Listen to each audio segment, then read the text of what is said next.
your career as a communicator is going to dramatically improve when you start thinking in terms of stories. Are you guys following me so far? Yes or no? Yes. All right.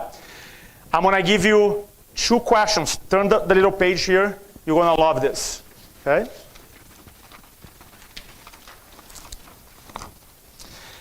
The 2 most important questions for you to find stories a shortcut is to ask these 2 questions. This is a shortcut. Right? What is the point I'm trying to make? The circle right here on the top. Right? Write it down. What's the point I'm trying to make?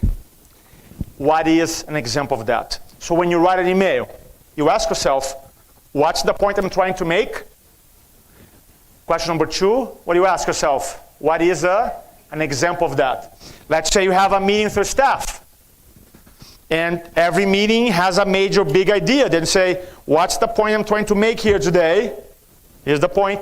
What is an example of that? You have a talk, you're doing a live video, you're speaking for 5 minutes, you ask, okay, what's the point I'm trying to, there's always a major point, a major idea, you ask, what's the point I'm trying to make here? And then you go, what is the example of that? In your brain, if you ask questions, work like a hook. They go inside your mind, they pull stories. Because if you stop and you think about it, how many stories do you feel has happened in your life? How many? Think about it.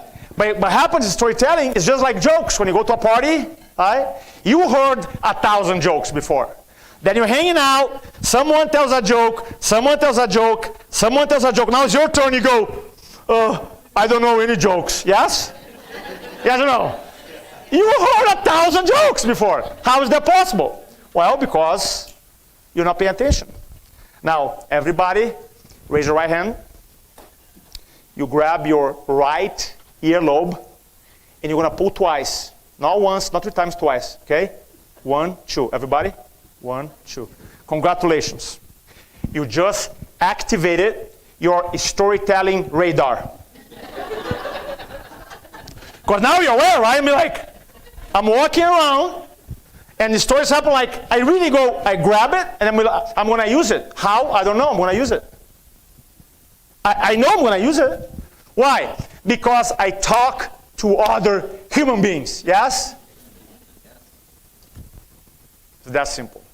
2004, I hosted an event where we had, I don't know, maybe 300-400 people, and this guy, Phil Tyrone, showed up. And so Phil, at the end of the event, goes, hey, that was awesome. Do you want people to actually do what you're talking about? After being offended for a second, I said, well, of course. He goes, well, you got to meet this guy, Roberto Monaco. So he introduces me to Roberto. And shortly after, my partner's died in a plane crash, so the day I was supposed to do with Roberto doesn't happen. Then I have this other guy that worked for me, his name is Garrett. He goes to an event and he says, you've got to meet this guy Roberto. And I said, dude, I know who Roberto is, let's reconnect. So I was speaking in Costa Mesa, and if I were to relive what that was like in Costa Mesa, I basically stood in one spot, nervous as hell, monotone, and Roberto filmed it as I talked to these financial professionals in the most painful manner possible. I would recreate it for you, but I like it too much. It was painful as hell.